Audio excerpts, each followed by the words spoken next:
It's time for a cup of coffee with Will and Chris at Slumberland Furniture. From Slumberland Furniture in Osage Beach, here are your hosts, William Holtz and Chris Schneider. We are singing the praises of our community this week on Cup of Coffee as the election results went really, really well as far as I'm concerned. I'm Wild Will. I'm Uncle Chris. It's time for your weekly cup of coffee at Slumberland at the Lake. We talk about Hobby Lobby open. I don't know if you saw that officially. Pretty cool. Shootout's basically here. Yeah, it's here it is. Mini Shootout coming up next weekend. We'll tell you about that. Of course, we'll run down those election results. We'll also be joined by Mary Kay Von Brendel from the Ozarks Amphitheater. They've been busy. And you've been to a few shows this year, haven't you, out there? I'll tell you, if you haven't been to the Amphitheater yet, you're missing out. You got to get out there. You got some chances, especially coming up next weekend in September. And then, of course, we got to get ready for some local fights this weekend. Summer Bash FC at Regalia. My boy Garrett Wells, Eldon native, he's going to be fighting that 155 class in the main event. So we're going for him. And then, of course, Sam Shoemaker, we'll tell you about. He'll be in London, fighting in BKFC 27. Wearing Lake TV gear. Yeah, we'll tell you about that on this week's Cup of Coffee with Uncle Chris and Wild Will after this from Daryl at Slumberland at the Lake. Hey everybody, Daryl Cunningham with Slumberland Furniture at the Lake. We're right in the middle of our big 55th anniversary sale, and we want you to know here at Slumberland, you're going to get great discounts and you're going to get interest-free financing. We don't make you choose here at Slumberland. Come get the discount and interest-free financing along with delivery of the whole lake area. Come see us at Slumberland Furniture where we're bringing happy home. Man, they're moving furniture so fast here at Slumberland at the Lake. I was glad that I just got with Daryl and was able to pick out some new stuff because it's flying out of here. Yeah, Daryl is so awesome, isn't he? And what a staff, just such a great, I look forward to coming here to do the show every week because they're so nice, the staff's so great. It's just kind of like coming home in a way. It is, and they're bringing happy home, so that's the whole deal. Their whole staff, you can check out their featured team member profiles on the Slumberland at the Lake Facebook page, and I did want to notice right now Slumberland at the Lake is hiring. They're looking for kind of an administrative assistant to help take phone calls, handle a lot of the computer work and organization. And so if you're interested, you can either call here at the store and ask for Daryl Cunningham or just stop by Slumberland at the Lake and meet Daryl in person because they're looking for some help. They're busier than ever, and I'll tell you, great crew. They offer a lot of great benefits, and so this is a great place to work. I know that. All right, so you saw what happened last week. We didn't know the election results because we record Tuesday morning. The election results were released Tuesday night after the primary election. By Wednesday morning, when you saw the show for the first time, we were in the dark, but guess what?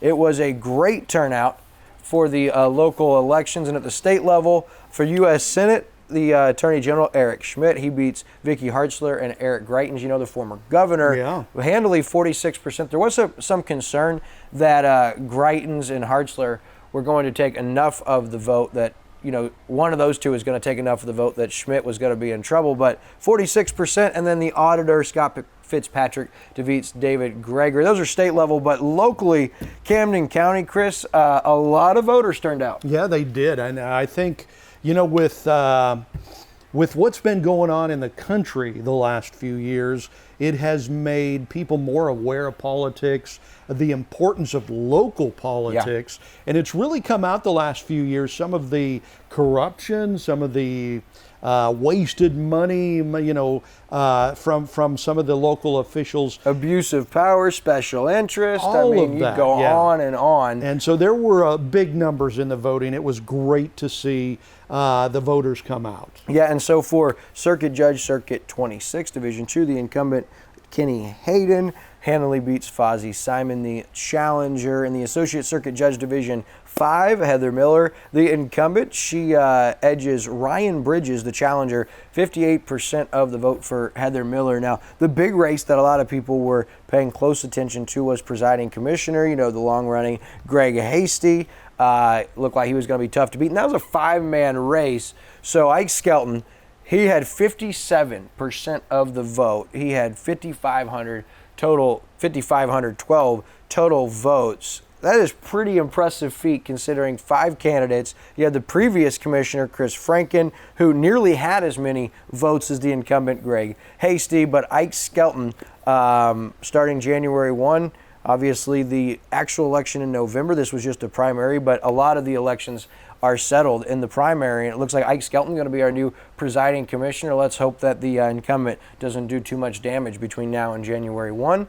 And then as we look at the circuit clerk, that was a contested race. Karen Clopton and Kayla Henry, both running for Joe McElway's seat, who is retiring. You could see her on What's Burning last week as she joined KB. But Kayla Henry, who McElway endorsed, Kayla Henry, she won, got 58% of the vote. And then, of course, the prosecutor, the prosecuting attorney, the incumbent Caleb Cunningham. There had been those concerning audio tapes. There had been some things with search warrants that were questionable that were highlighted, and some plea deals, and so a lot of that was there was light shed on that. And the challenger, Rochelle Christensen Grosvenor, she whooped him, 5,687 votes, 61% of the vote. I mean, we're not just talking about barely edging out these incumbents. I mean, they're beating these individuals by a landslide.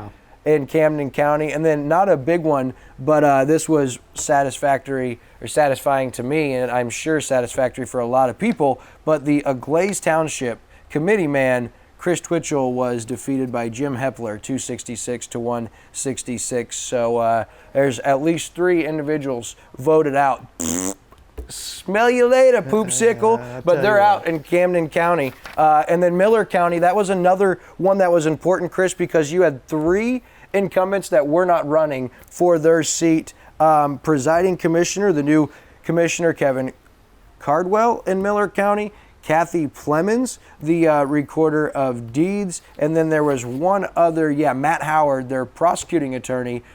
He defeats, pretty close race, Gerald Harms, 53%, 47%. Matt Howard wins that seat. So 3 new spots or positions elected in Miller County. And in Morgan County, the only one that was challenged, Rhonda Campbell wins treasurer. And then as far as the 2 big ones, in my opinion, as far as that we're going to directly start impacting the individuals soon and on a wide scale, are the 2 fire districts. You had the Osage Beach Fire District that passed pretty handily, and then you had the Sunrise Beach Fire District that was way closer. That was decided by 37 yes votes, but that was 703 yes, 666 no votes. So good turnout in all of those. And looks like both Osage Beach Fire Protection District and the Sunrise Beach Fire Protection District will be getting some help as far as increased sales tax. Yeah, and that's a big deal. Yeah, 100% especially the Osage big deal. Beach.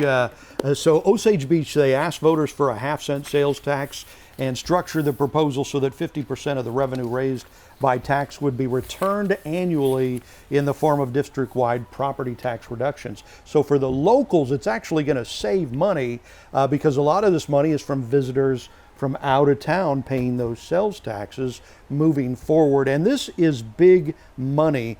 Let's see, it passed with a 69% of the vote.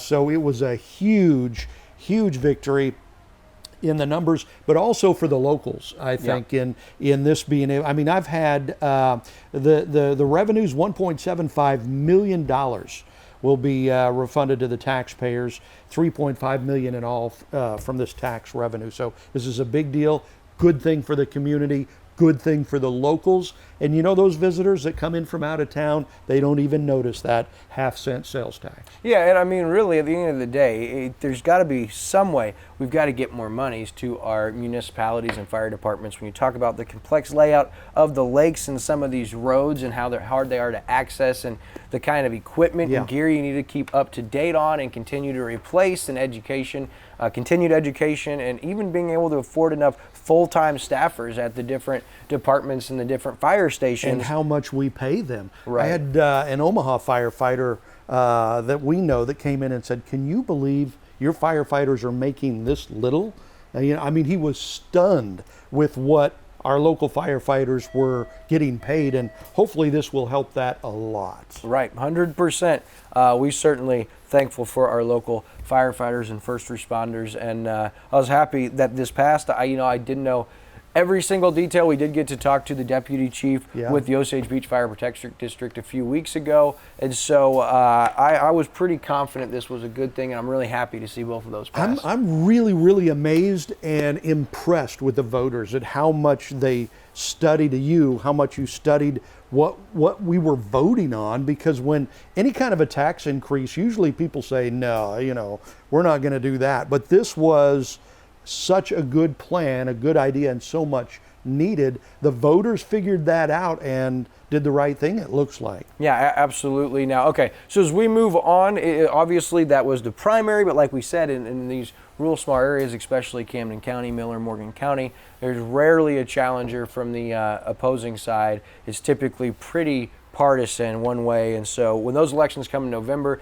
these individuals will then be named officially, and then January 1 they take over. It'll be interesting to see how long it takes before we start to see some change, or we start to see some serious transparency, because there's going to be a lot of eyes watching some of these newly elected officials. All right, so Lake of the Ozarks Shootout is so hard to believe we're already in shootout season. I know, this year has just flown by, and here we are. I mean, early in the year you think, oh, late August shootout, and then all of a sudden it's here. Boom. Just like that. Boom, baby. Well, the mini shootout kind of gets things kicked off unofficially. The meet and greet's going to be Friday, August 19th, same day as that Jamie Johnson show we're going to tell you about here momentarily, coming up at the Ozarks Amphitheater. But the mini shootout, these mini guys, mini remote control boats, Chris, go before they've been over 120. Last year's Top Gun hit 103. Friday's the meet and greet, so you can see these little boats, see the drivers on display at Bridal Cave, and that is from 5 to 8 p.m. at Bridal Cave. And then Saturday and Sunday are the actual mini shootout races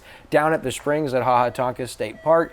It is an incredible sight, so much fun. They've got the cabanas out there, you've got the hiking trails, but that officially gets things kicked off. And I never thought I would see a remote control speedboat go over 100 miles an hour on the water. They do it almost routinely. I went out to watch that on our boat last year, watching it from the water. So you can watch it from the land, you can watch it from the water, just make a great time of it with the family. It's a great, wonderful event. Gotta mention quick the great late George Bogema, who we lost this year. I met him, or saw him, like second time I ever met him, at the mini shootout a few years ago with his grandson. And his grandson was looking at the boats and was just enamored by it. And George made the comment, he's like, I'm sure he's gonna want one of these, which was really great, because the very next year, which was last year, his grandson had a boat in the mini shootout, and George had helped him build it, had taught him everything about it, and then his grandson ran that in the mini shootout, of course, with Grandpa right there. So that was just such a cool story. I always think of that when I think of the mini shootout, and that's the kind of memories and things that can take place at these cool events. All right, so also coming up with that mini shootout weekend, I already told you about Jamie Johnson at the Ozarks Amphitheater. They've had a huge season, and not just that show next Friday, but a lot of shows coming up in September. So we're gonna have Mary Kay from the Ozarks Amphitheater to tell us about that, and a whole lot more going on with the Ozarks Amp after this. Hey everyone, it's Wild Will. And I'm Uncle Chris from Slumberland Furniture. Hey, hopefully you've seen our new Hometown Heroes segment presented by Central Ozarks Medical Center. We highlight a new hometown hero on Cup of Coffee every week. People that make a difference right here at Lake of the Ozarks. Maybe you know someone who is selfless, serves others, and deserves to be recognized. If so, we invite you to nominate them to be our next Hometown Hero. So all you got to do is go to our website, click on Contact, and select Nominate a Hometown Hero, and send in why this person deserves to be recognized. Do that, and maybe your nomination will be our very next Hometown Heroes right here on Lake TV. Yeah, for Lake TV, I'm Uncle Chris. And I'm Wild Will. We look forward to seeing those nominations. All right, and as promised, now joining me, Mary Kay Von Brendel from the Ozarks Amphitheater, and you look a lot more rested. Way more rested than I thought you might with the crazy season you guys have had out there. Some of every concert's had like 5,000 plus, and you guys have been setting records. How has the season been so far? It's been phenomenal. We're really excited about the opportunities that this season already has given us for next year. So can't say enough good things about it. Great to be part of the team, and great to be part of the group that is, or the team that's bringing this beautiful venue back to life. Well, really bringing it. You guys have brought it already back to life. I've seen you guys everywhere on social media. Everyone's talking about the shows they've been to, the experiences they've had. And it's becoming a place where these artists are starting to say, we got to find a way to include a stop at the Ozarks Amphitheater on our tour next year or the year after that. And so is that kind of what you're alluding to, is you're actually kind of becoming a destination for a lot of these big name artists? Well, you know what I love is artists that before they leave already are asking to come back. Yeah. You know, for that's a feather in your cap, that you have shown them such a great time. The audience participation is also huge. We have a great audience that comes to the Ozarks Amphitheater. There's a lot of exchange of energy. The artist has a great time. The fans have a great time. So they're asking, when can we come back, even before they leave? Yeah, and I mean, if you guys haven't seen the amphitheater, you've been living under a rock. The visuals we've seen from photos with those sunsets and those cotton candy skies and those thousands of people have been incredible. And although it's been a record-setting year, you guys aren't even close to finished. You got some big shows right around the corner. Yeah, we're not done yet. And just think, several years ago, what we've got left would have been our year. Right. Yeah, we've got Jamie Johnson coming up on August 19th. Right behind that, we've got the Black Crowes that Saturday. And then we jump to September, and every Saturday in September, we've got a show. Okay, so before we go too far ahead, the support act now for Jamie Johnson's a big deal, because this has been a group you've been getting requests for years. Since we opened the doors. Yeah. Okay, so who's supporting Jamie Johnson on Friday the 19th? That's going to be Blackberry Smoke. Oh, yeah, so that's when you guys put out the Who Do You Want to See at the amphitheater. That's a popular answer. And so you're just, you're just pleasing the fans. Well, and they were supposed to be the support for the Avett Brothers, and then of course COVID happened, so we weren't able to put that tour together as we had originally sold it. So there was a lot of disappointment. So we definitely had it on our radar that we had to work them in somewhere in this year, and so Jamie Johnson has always paired himself with a great opener or support. And he's just a guy you get lost in listening to. Oh. If you haven't seen him the first couple of times, I highly recommend go to ozarksamp.com, because there's tickets still available for Jamie. Tickets still available. Yes, definitely a fan favorite. And then the very next night, you guys kind of start that Saturday trend on the 20th.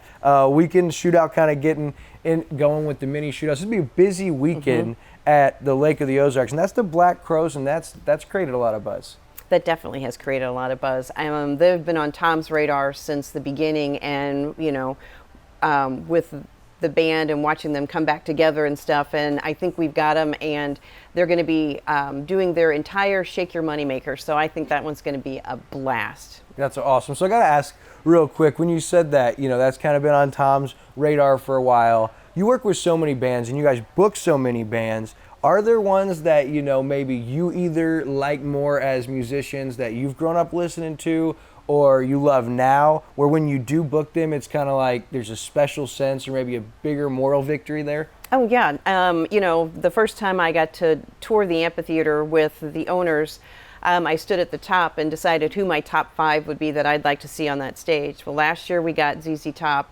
This year, Willie Nelson. That one was huge for me. That was pretty much a career high. That's awesome. Yeah, you have those. And so for Tom, that was Black Crowes, maybe one of those that he definitely wanted to get here. He's a big Black Crowes fan, I take it? Yes. That a good man. Okay, now here's one that we talk about favorites. Going into September's trend of every Saturday having a concert, September 3rd. This is one my dad has seen a couple of times and loves, and will probably be at this show. But that's Foreigner coming in Saturday, September 3rd. Okay, and what's really exciting about Foreigner is the Versailles High School Choir is going to be opening on stage at the Ozarks Amphitheater for that concert. Yeah, Versailles Tigers pride, baby. Love to hear my former. That's where I graduated from. I thought you'd like to hear that. I do love to hear that. So with the legendary Foreigner, you're going to have the Versailles Chorale. That's awesome. All right, so I'll be there September 3rd, and then the following Saturday, there's another big one. Darius Rucker at the Ozarks Amphitheater. Yeah, we're really excited about that. We're also putting together a huge contest for the Darius Rucker, so keep watching all of our social media for more details on that. Yeah, and speaking of your guys' social media, you guys have blown up, and I love after every concert seeing the different weird things you guys find at the amphitheater. That has gotten very popular. People love seeing that. All right, so just because we got a few minutes here, the last two shows of the year, Cody Johnson on the 17th, and then one of the biggest ones, Kansas, which is rescheduled, correct, for the 24th? That's correct. Unfortunately, when we had it scheduled originally, one of the band members and some of the crew had COVID, so they had to cancel that date, and we've rescheduled it. So it's going to be a unique day because Punkin' Chunkin' Palooza is going to be in the morning, and then we clear everything out, and then Kansas will be that afternoon, or evening, I'm sorry. Yeah, that's going to be another great weekend. So are there tickets available for all of these shows, or there's a couple you probably need to hurry and get in like now? Unfortunately, Cody Johnson sold out. Cody Johnson already sold out. That's awesome news for you guys. Awesome, but unfortunately, you don't get a chance. All right, so as we look ahead with all these great shows still coming, you've got tickets available for almost all those, but we need to push the fan club and talk about the Save Your Seat program real quick. Okay, the fan club, I highly suggest that you join that. It's on our website, ozarksamp.com. That gets you all of the announcements, and it gets you the pre-sale code in order to buy tickets for upcoming concerts. And one of the things that we're finding is our VIP and the first 5 rows that come with pit passes usually sell out during the pre-sale. And listen, you don't pay the scalper prices. You get those for the retail value before they go on sale to the general public. And then the Save Your Seat program, tell us about that real quick. That's going to be October 8th, and that is an in-person only event. And you get to basically test drive your seats, and you buy a seat license, and that reserves the seat for you for the entire season. And then when we announce a show, we give you notification. You've got 48 hours to decide whether you want those seats. If you don't want them, they go on sale to the general public at pre-sale. Yeah, and essentially those are season tickets where you get that same seat should you want. That's Mary Kay Von Brindle, Director of Operations, Ozarks Amphitheater. Check out everything they're doing on Facebook and at ozarksamp.com. We'll be right back on Cup of Coffee after this.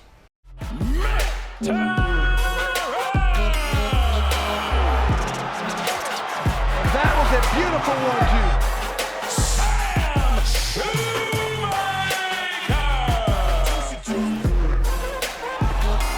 And we are done.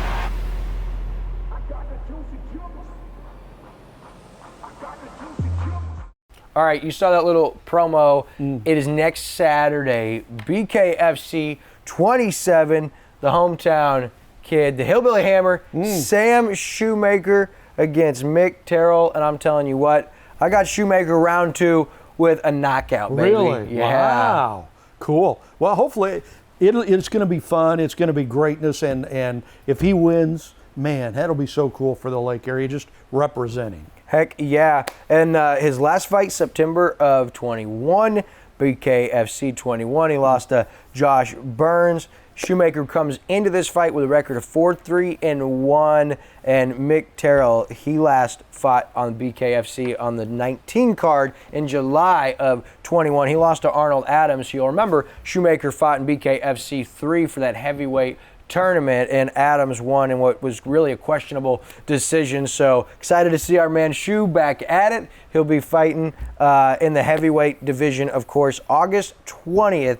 That's on Fight TV or on the BKFC app. I know I'll be watching. Those guys rooting are for so my cool. guy. Man, they train so hard, and that's brutal, man. You get whipped out there. You got to be tough. Yeah, and I'll tell do that you, stuff. to be honest, Sam he's been looking good. He's been working out. He stopped by the office last week. He's been working on cardio. You guys won a couple rounds. No. You beat him up a little bit. That might be one way to Sent him explain home. what happened to my face is I won a couple of rounds with the Hillbilly Hammer. So that's going to be really cool. Excited about that. That's next Saturday, the 20th. Be rooting for the Hillbilly Hammer. Yeah, that's right. What a name, too. Hillbilly Hammer.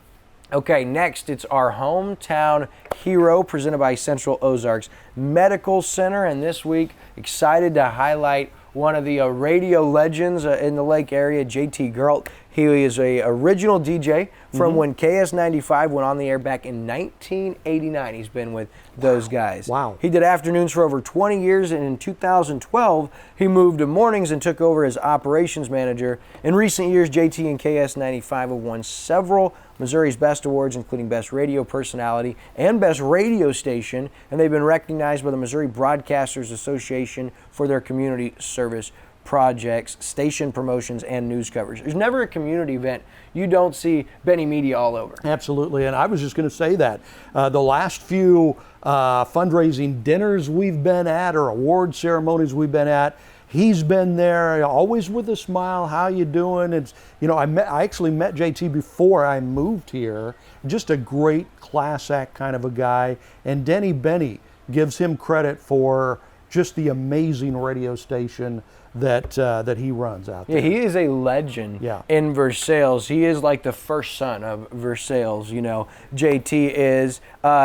Outside of his time with KS95, he's helped and participated in many area fairs and festivals and events. He's participated in the Missouri Special Olympics Polar Plunge for 26 years. And the last 8 years, he's been a super plunger, which means he takes a dip on the hour every 24 hours leading into the actual plunge. He's helped raise more than, get this, $100,000 for Special Olympics Missouri. He's been the top fundraiser at the lake several times, including last year where he raised $30,000. Amazing. The whole community gets behind him. They have events, they have hog roast, they have cakewalks, all kinds of stuff to help him raise money for this. He's a member of the Versailles Lions Club and Morgan County Fair Board for a long time, and he's also served as Lion Club and Fair Board Secretary. So he's got tons of different involvements.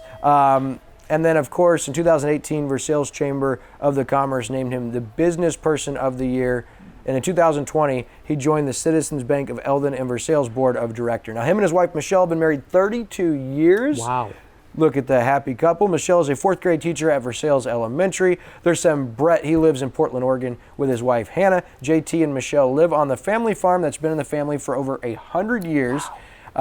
He's also served in leadership positions at the Glenstead United Methodist Church and is secretary of the Glenstead Cemetery Association. A Versailles legend and beloved voice of the country sale on KS95. You ever listen to the country sale? Oh, yeah. It's quite entertaining. It is super entertaining, and JT rocks that. And he's a great endorser of local businesses and people. And actually, at one time, JT was my boss when I was doing color for Mike Bissell for KS95 for a year and a half for Eldon and Versailles basketball. Yeah. So at one point in time, the guy was my boss, and now he's this week's COMC hometown hero. JT, thanks for all you do for the lake community and for the Versailles area. And thanks to Michelle for helping us put this highlight package together. Absolutely. Very deserving. Wonderful. He deserves it. All right, so our 6th story, we've got to keep following up, Chris. This has kind of been your deal. You continue to keep us going and updated on this land development between Camdenton and Lynn Creek, and it looks like it's going to be moving forward. Yeah, massive development. It's in between Camdenton and Lynn Creek, moves forward. Mo Lake Development LLC earlier this year announced their plans to develop the nearly 2,200-acre parcel of land, lakefront property located behind the Camdenton Walmart there.